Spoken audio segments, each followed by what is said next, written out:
Hello everyone, स्वागत है आपका आपके यूट्यूब चैनल तनवर एजुकेशन में। आज इस वीडियो में हम क्लास 6 की बुक हनी सकल का lesson number 7 fair play discuss करेंगे। तो आइए कहानी स्टार्ट करते हैं।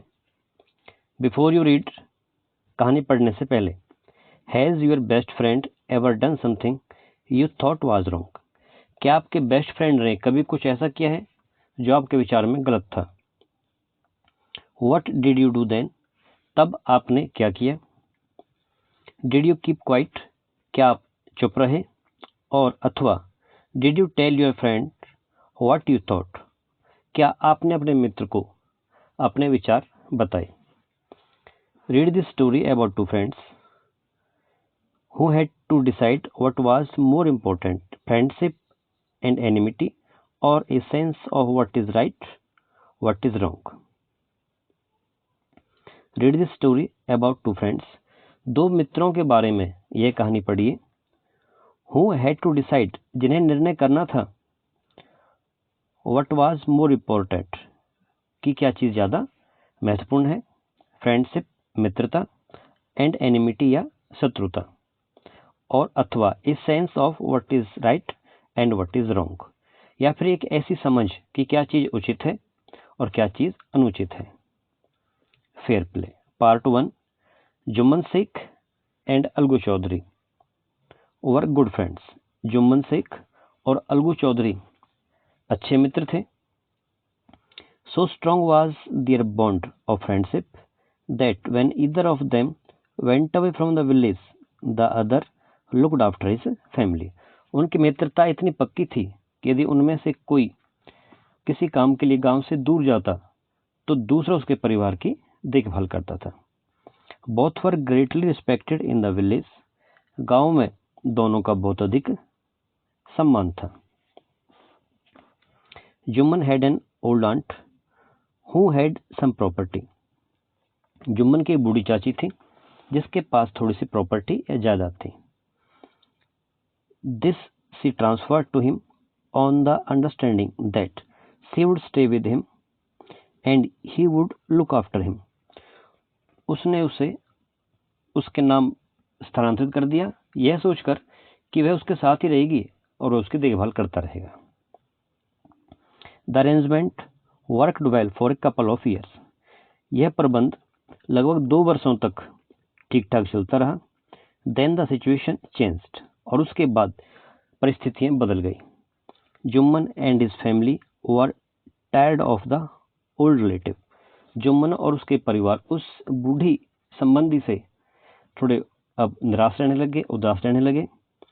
Jumman became as indifferent to her as his wife. Jumman भी अपनी चाची से उतना ही तंग आ गया था जितना कि उसकी पत्नी आ चुकी थी। Who girls even the little food that the old lady wanted every day. वह उनके लिए जो थोड़ा भोजन जो उस बुढ़िया को प्रतिदिन चाहिए था उसको देने में भी वो उसे परेशान करने लगे थे। She swallowed this insult along with her food for few months. वह उस अपमान को सहन करती रही कुछ महीनों तक, कुछ समय तक। बट पेशेंस हैज लिमिट्स, लेकिन सब्र का भी एक लिमिट होती है, सीमा होती है। उसका धैर्य जवाब दे गया था। One day she spoke to Jumman. एक दिन उसने जुम्मन से कहा, माई सन, मेरे बेटे, it is now obvious that I am not wanted in your house. अब यह साफ हो गया है कि इस घर में मेरी कोई भी जरूरत नहीं है, मुझे कोई अब नहीं चाहता है। Kindly give me monthly allowance so that I can set up A separate kitchen. कृपया मुझे मासिक भत्ता दे दें, महीने का कुछ खर्चा दे दें ताकि मैं अलग से अपना खाना बना सकूं, अपनी रसोई सेट कर सकूं। My wife knows best how to run the house. मेरी पत्नी अच्छी तरह जानती है कि घर कैसे चलाया जाता है।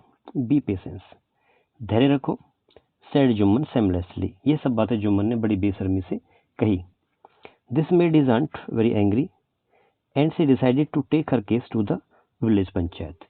इस विषय ने, इस बात ने उसकी चाची को बहुत ही क्रोधित कर दिया और उसने अपना मामला पंचायत में ले जाने का फैसला ले लिया। फॉर मेनी डेज, कई दिनों तक,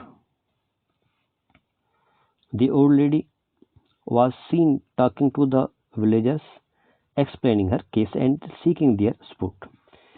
कई दिनों तक बूढ़ी चाची को गांव के लोगों से बातचीत करते हुए, अपनी बात को समझाते हुए और उन लोगों से सहायता मांगते हुए देखा गया.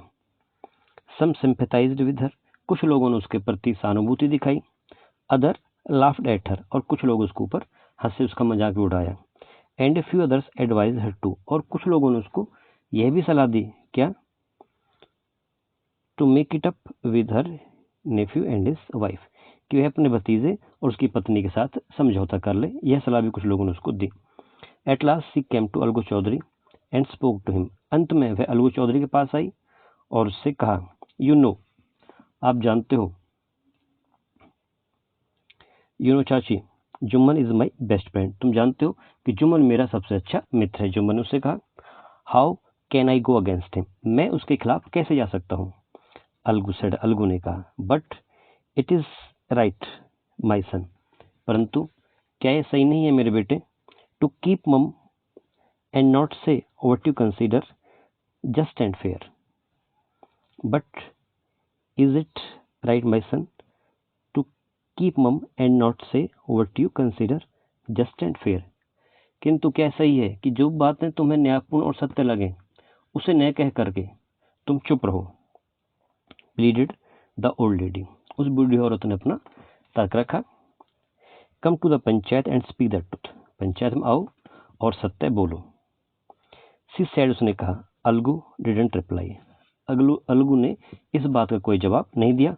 But her words kept ringing in his years, लेकिन उस बूढ़ी चाची के द्वारा कहे हुए शब्द उसके कानों में बज रहे थे या गूंज रहे थे.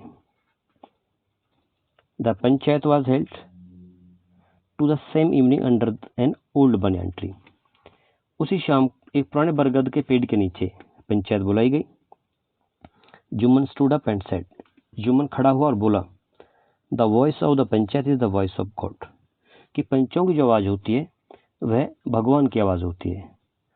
Late my aunt nominate the head panch, आओ मेरी चाची को किसी सरपंच को मनोनीत करने दें. I will abide by her decision, और मैं उसके फैसले से पूर्ण तरह से सहमत होऊंगा. The panch knows neither friends nor enemy, panch ना तो मित्रता को जानते हैं ना ही शत्रुता को जानते हैं, यानी कि उनका कोई मित्र और शत्रु नहीं होता है. व्हाट डू यू से टू अलगू चौधरी, अलगू चौधरी के बारे में आपका क्या कहना है. द ओल्ड लेडी अनाउंस्ड, बूढ़ी औरत ने घोषणा की. फाइन, बहुत अच्छा.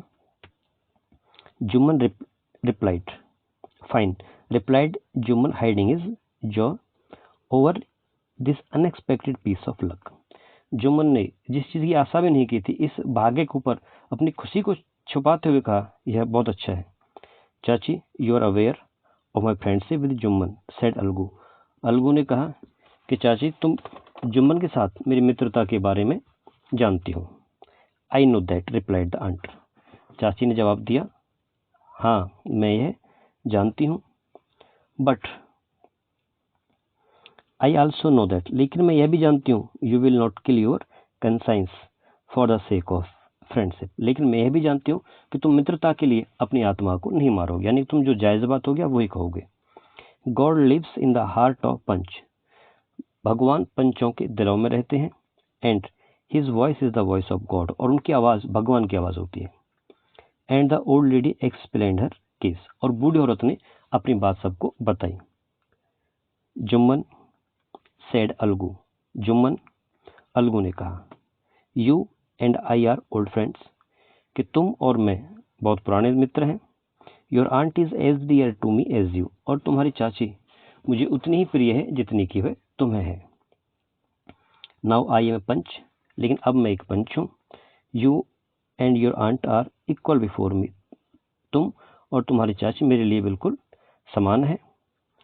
व्हाट हैव यू टू से इन योर डिफेंस, तुम अपने बचाव में क्या कहना चाहते हो. 3 years ago, 3 साल पहले. जुम्मन ने कहना शुरू किया. My aunt transferred her property to me, मेरी चाची ने अपनी पूरी संपत्ति मेरे नाम कर दी थी. I promise to support her as long as she lived, और मैंने उनसे वादा किया था कि जब तक वो जीवित रहेंगी मैं उनके हर तरीके से सहायता करता रहूँगा। I have done all I could, मैं जो कर सकता था मैंने वह सब किया। There have been a couple of quarrels between my wife and her, अब मेरी चाची और मेरी पत्नी के बीच में एक दो बार झगड़े हुए हैं। Between my wife and her, but I can't stop it, लेकिन मैं झगड़ों को नहीं रोक सकता। Now my aunt is claiming a monthly allowance from me, और अब मेरी चाची मुझसे एक मासिक भत्ते खर्चे की मांग कर रही हैं। दिस इज नॉट पॉसिबल, यह संभव नहीं है।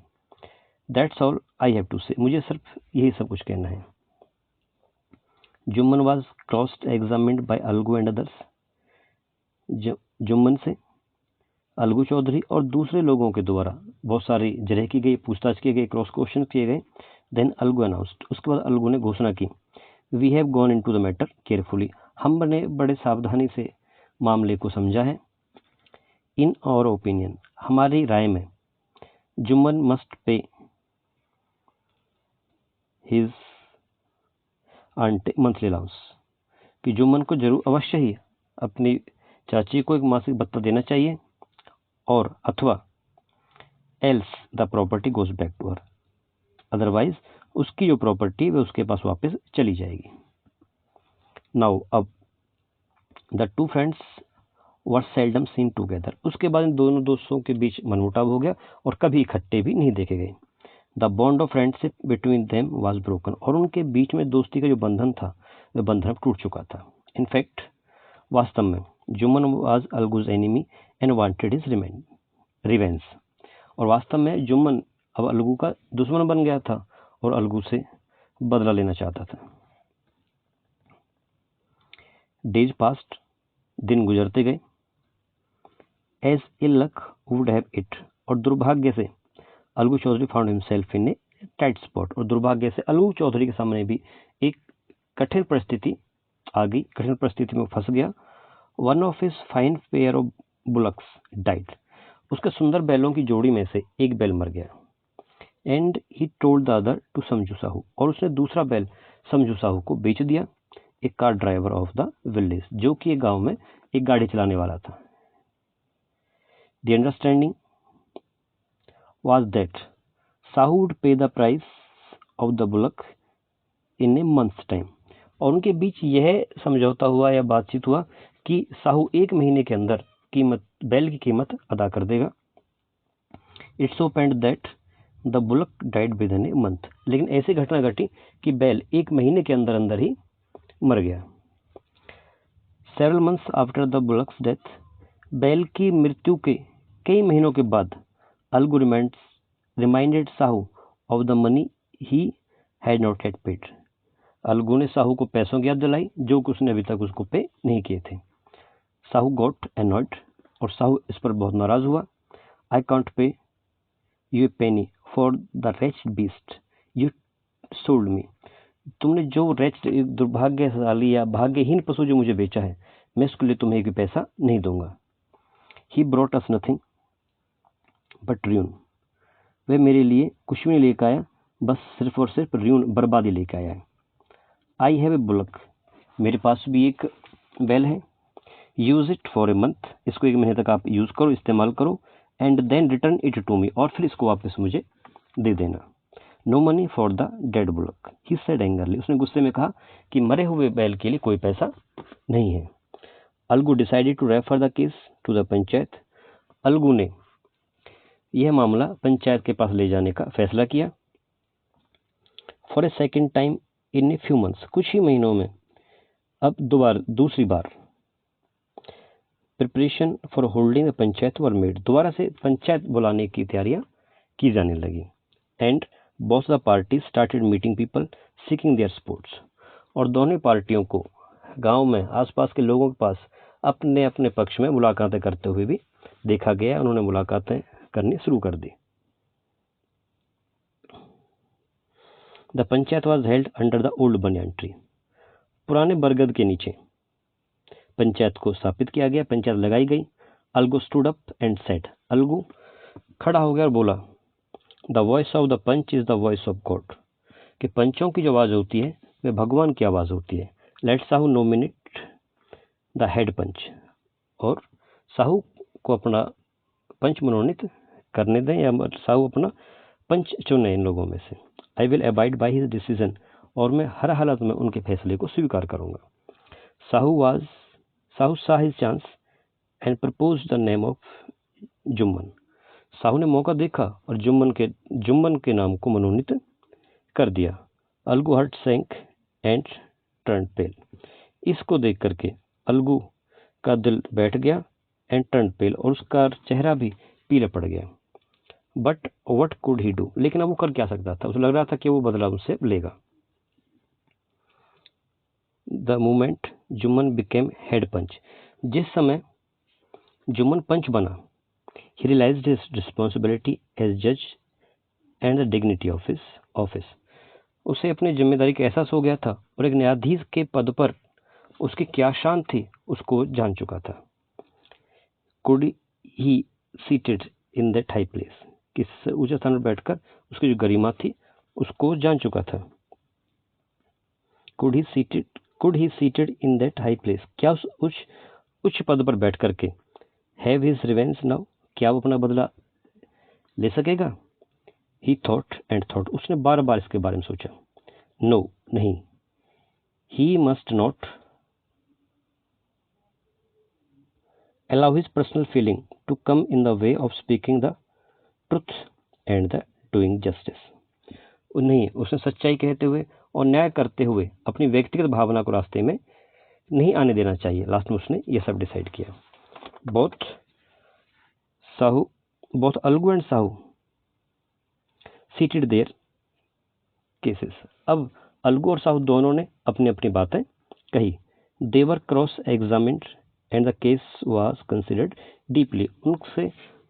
उन्होंने अपने अपने तर्क प्रस्तुत किए और मुकदमे की गहराई को समझा। देन जुम्मन स्टूड अप, जब जुम्मन खड़ा हो गया, एंड अनाउंस्ड, और घोषणा की, it is over opinion that Sahu should pay Algu the price of the bullock. यह मेरा विचार है कि साहू अलगू को बैल की कीमत अदा करे, उसको उसके पैसे देने चाहिए। When Sahu bought the bullock, जब साहू इस बैल को खरीद के लेकर आया था, बैल खरीदा था, it suffered from no disability और डिसीज, ये किसी भी अंगहीनता या बीमारी से पीड़ित नहीं था। The death of the bullock was unfortunate, और इस बैल की जो मृत्यु थी यह एक दुर्भाग्यपूर्ण घटना थी। But Algu can not be blamed for it, लेकिन इस काम के लिए अलगू को दोषी नहीं ठहराया जा सकता। Algu could not contain his feelings, Algu अपनी भावनाओं को काबू नहीं रख सका। He stood up and said loudly, वह खड़ा हो गया, उसने जोर से कहा, एंड ओवर अगेन, और एक बार फिर, victory of the panchayat, panchayat की जय हो। दिस इज जस्टिस, इसे न्याय कहते हैं, यह न्याय है। God lives in the voice of the panch, भगवान पंचों की आवाज में निवास करते हैं। सून आफ्टर, उसके तुरंत बाद ही, Jumman came to Algu and embraced him and said, उसके तुरंत बाद ही जुम्मन अलगू के पास आ गया और उसे गले लगाया और बोला, सिंस द लास्ट पंचायत, जब से पिछली पंचायत हुई है उसके बाद से ही, I had became your enemy, मैं तुम्हारा शत्रु बन गया था। Today I realised what it means to be a panch, लेकिन आज मुझे इस बात का महसूस हुआ है कि पंच बनने का मतलब क्या होता है। A panch has no friend nor enemy, एक पंच का ना तो कोई मित्र होता है ना ही कोई शत्रु होता है। ही नोज ओनली जस्टिस, वह सिर्फ न्याय जानता है। Let no one deviate from the path of justice and truth for friendship और एनिमिटी, किसी भी आदमी को सच्चाई और न्याय के रास्ते में मित्रता या शत्रु को कभी भी नहीं आने देना चाहिए। And Algu embraced his friends and wept, Algu ने अपने मित्र को गले लगाया और रोने लगा। And his tear washed away all the dirt of misunderstanding between them, और उसके आंसुओं ने उन दोनों के बीच की गलतफहमी को दूर कर दिया गया था, और उनके बीच में जो गंदगी थी, डर्ट थी, वह अब साफ हो चुकी थी। यह कहानी मुंशी प्रेमचंद द्वारा लिखी गई है और यहाँ पर इसका रीटोल्ड वर्जन आपको दिया गया है। यहाँ पे कहानी समाप्त होती है। उम्मीद करता हूँ बड़ी अच्छी लगी होगी। ये अच्छी लगी तो प्लीज़ चैनल को लाइक शेयर और सब्सक्राइब करना ना भूलें। मिलते हैं अगले वीडियो में, तब तक के लिए टेक केयर। जय हिंद, जय भारत।